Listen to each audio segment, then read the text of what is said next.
What's going on, guys? It is Josh Pocock here, founder and CEO of Executive Stride.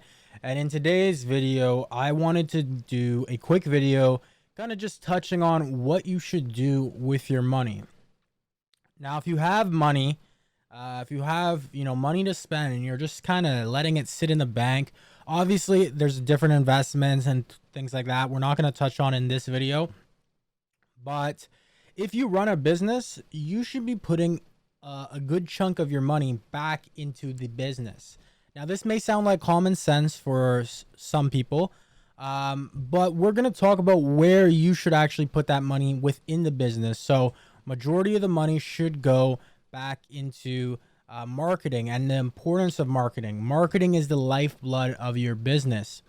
Now, a lot of people just think that they can, have a good product, have good branding, have a good offer, and not worry about too much about the marketing, or they're not fully putting enough emphasis within the marketing, or they're, just optimizing all their stuff on the back end, trying to get it perfect and whatnot. Let me tell you this, you don't have a business if there is not income and consistent income and leads and prospects and new customers coming into the business. Now, how do you get that? You get that from marketing. So that is the first thing that you should be the number one priority. All right. Yes, you need to have a good back end. Yes, you need to have a good offer. Yeah, you want to have good branding and all this stuff, but that stuff is secondary to the primary objective of income coming in, prospects, new customers coming in. All right. Once you have money, you can always make sure that a lot of the stuff on the back end is taken care of, like new branding, new this, new that. You want to make sure that you're constantly growing the income and revenue of the business. All right. So now it's obviously a double-edged sword, because you don't just want to blanketly go out there and market something and have nothing to sell. And, you're just basically running like some sort of, that's still also not a business, right? A legitimate business. So you want to have, like, the reason I'm saying what I'm saying is because I see so many people that we work with here that are constantly just stuck in perfecting and optimizing certain things in the back end or their offer. All right. And the thing is, the name of the game in this industry is all about taking action. All right. Being ruthless and getting things to the market as soon as possible, getting feedback from the market so you can iterate and improve. All right. That's the whole concept of product market fit. You want to solve product market fit as fast as humanly possible. All right. Now, if you're not familiar with what product market fit is, we'll touch on that in a different video, but briefly, it's basically the equation or the concept of solving, your niche, your offer, your target market, and your price point, and the actual mechanism that mechanism or offer, the niche, the transformation, so you're actually able to get them the result. So solving all the equations and variables within basically having a legitimate business, having a legitimate offer that you can sell at a high enough price point for you to get an economic benefit, as well as the customer obviously to receive that transformation. So that's kind of a gist of product market fit. We'll touch maybe more on that in different videos, but the name of the game is speed, because the market is always changing. So you need to get things out there as fast as humanly possible and iterate. So get feedback from the market and have a very close, tight feedback loop and be able to optimize that way. If you're not getting feedback from the market, you're just optimizing something. First of all, you don't have a business because there's no income coming in, and you're not able to actually basically make those iterations and optimizations in the most strategic way possible. So you can work months and years, even some people do, on optimizing something that just isn't even viable. People don't want it, right? You may think, oh, this is the best thing, people want it, but they actually don't. That's why you see these people that go on, certain shows like Shark Tank or this and that, and sometimes the investors are just like, hey, like, no one wants this. Like you just hear the most absurd business strategies that they put into play, like, oh yeah, we've been working on this, but we have zero sales.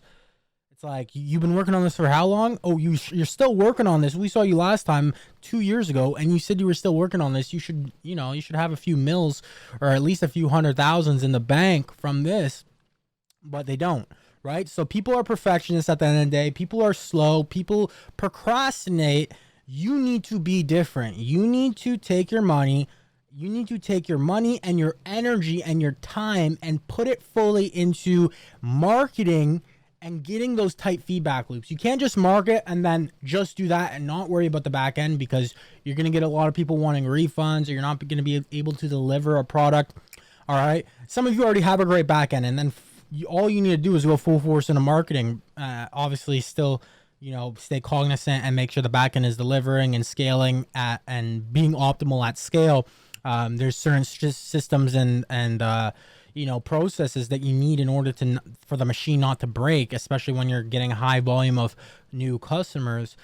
But most people are stuck in just moving too slow. All right. And opportunity, there's a short window of opportunity that you can really attack something at the optimal time. Right.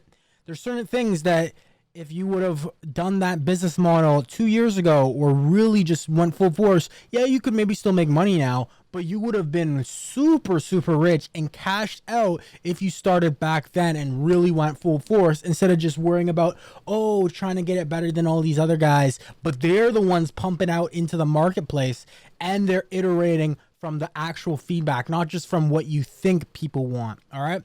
So you can think people want something, but ultimately the niche and the market knows more than you do. Now, some of the best people who see the best success and the quickest way when penetrating a new niche is if they actually are the niche, where you can kind of then interpret a lot more, because you are that person of what you actually are looking for, which I've done multiple times, and it works really well. But you still want that feedback from the market, because the market's always changing. There's also different personas in the market and this and that. So the basis of this message and this video is to stop over optimizing and being a perfectionist and get in the game. If you're just sitting there working on something for a year, 3 months, whatever, you should already be making money like the first week. If you're a real savage, you should be able to, even if you have to price it lower initially, get the few beta like that's fine, but you need to be going out into the market consistently. All right. It's like door knocking. When I did door knocking, you always have to be prospecting, always have to be marketing yourself and selling, because sales is the lifeblood. Marketing is the lifeblood. Sales and marketing are very intertwined. All right. They're two faces of the same coin. All right. So that is the basis of this message. If you're someone that's just working on something, go take action and start setting up email marketing campaigns, start messaging or Facebook groups, setting up systems, hiring growth specialists, SDRs, all right? Training them, all right? Hiring sales reps and end-to-end sales reps that can do mass prospecting, all right? If you're wondering why is my business not hitting this revenue goal, let's say for example, just to keep it simple, $1 million a year. Well, it's very simple. You need $82,000 roughly a month US, all right? And in order to get that, you need to break down, okay, what my offer is, let's say 10K. Maybe you also have some additional upsells or this and that, higher level masterminds for like 30, 50K. But let's say, to keep it simple, it's like 10K. Then you need to break down the math of how many sales, how many new customers you need. If it's just a one-time off fee, you're going to have to factor that in, opposed from, say, if it's a month-to-month thing, you're going to have to factor that in with the retention rate, which we can talk about the actual not more numbers in different videos. But let's say it's 10K one-time fee. That means you basically need, on average, about 8 new clients per month, right? Then you need to take that number 8 and you need to say, how do I get 8 new clients guaranteed? Well, it's literally just a numbers game. It's like door knocking. How many doors are you going to knock? Obviously, you could get lucky and you could maybe just message 8 people and all of them sign up, which is probably never going to happen. It's maybe a 0.00001% in some alternate universe that could happen. But realistically, you're probably going to have to message maybe or DM or cold email or run ads to X a number of people, right? So you're going to have to understand the conversion rates that you're seeing on certain platforms. You can obviously optimize these. Different platforms have different things. Say if you're doing cold email, you're going to have to send a lot more opposed from something like LinkedIn because the inboxing rate, but LinkedIn is harder to scale than cold email. YouTube, like then there's organic such as YouTube or Instagram, or then YouTube ads, Facebook ads, Instagram ads. There's something like that. But let's say, for example, 100,000. You need to have 100,000 people see your offer, and then you're going to get, I don't know, or maybe even 10,000. Let's say 30,000. 30,000. You need people to see your offer. 30,000. On a range of different platforms. Now this number definitely probably isn't accurate. I'm just pulling it out of my head because you have to factor in kind of whatever platforms you're using. Your own math would be customized to what your marketing strategy is, which we help our clients kind of articulate and get an understanding of so they can ensure that they're hitting those numbers to virtually guarantee the revenue. Once you have that idea of how much outflow you need to be doing, you need to factor in your conversion rate. So how many people are going to book a call. Let's say you get 100 calls a month, then you're able to close. You should actually be able to close more than 8 leads, especially if they're quality bookings. You should at least, especially if you have a good sales team or you're doing the closing yourself as a founder, you should minimum be closing at like a 30% to 40% closing rate. And after very qualified leads, it can be as high as 50, 60, 70, even 80 potentially percent closing rate if it's very qualified leads through something maybe like a book funnel or something like this, maybe a Facebook group. But you need to factor in the conversion rate, the close rate, and then you can basically backwards reverse engineer the math to ensure that you hit that goal. And then you just need to go full force on making sure you're hitting those numbers every single day. It's like going to the gym. There's not one day where you can just kind of skip out and say, well, I wake up, I don't feel like it, or I wake up and I don't feel like getting on a team meeting and motivating your sales team or your growth team to go out there of growth specialists and just be hammering, messaging people, DMing people, or running, or can't run paid ads. That's what you need to do every single day. All right. Or have someone doing that, a manager, whatever. So that's kind of the moral of the story. Make sure you're doing that. If you have any questions on how to actually implement this, because you can have the understanding of you need to take action, but if you need the actual roadmap, first of all, there's a few videos. Maybe I'll link some around here about basically going over the six-step Stride roadmap from $0 to $1 million a year. But if you need extra help with that, you can watch some of my other videos somewhere around here, or you can book a call with us and fill out an application down below.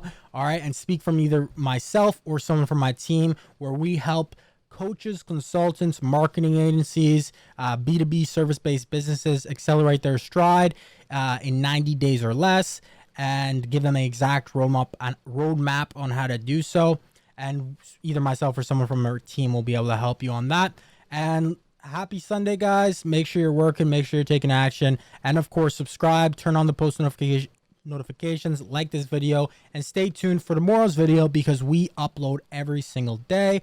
And subscribe to my other social platforms down below, or check them out if you want, because I'm consistently posting content and value as well, especially our free Facebook group and free Discord. Obviously, we have paid programs. We have our book that is coming out, so it's a low ticket thing. If you can't afford like a high ticket program or coaching program, that's cool. Check out our book once we drop it, the client acquisition code. It's a tell-all strategy with all the, it's literally a lot of strategies that people would make you pay $10,000 or $1,000, $3,000, $4,000, $5,000 for a course or coaching program. We're putting all those goodies as well as more into our $5 to $10 book. And there's also upsells and bonuses that you can get along with that that are very, very affordable and value packed. So stay on the lookout for that. And then that's pretty much it. Join our Facebook group and Discord to get some extra free resources, templates, and frameworks. But other than that, guys, have a great day, and I'll see you guys tomorrow.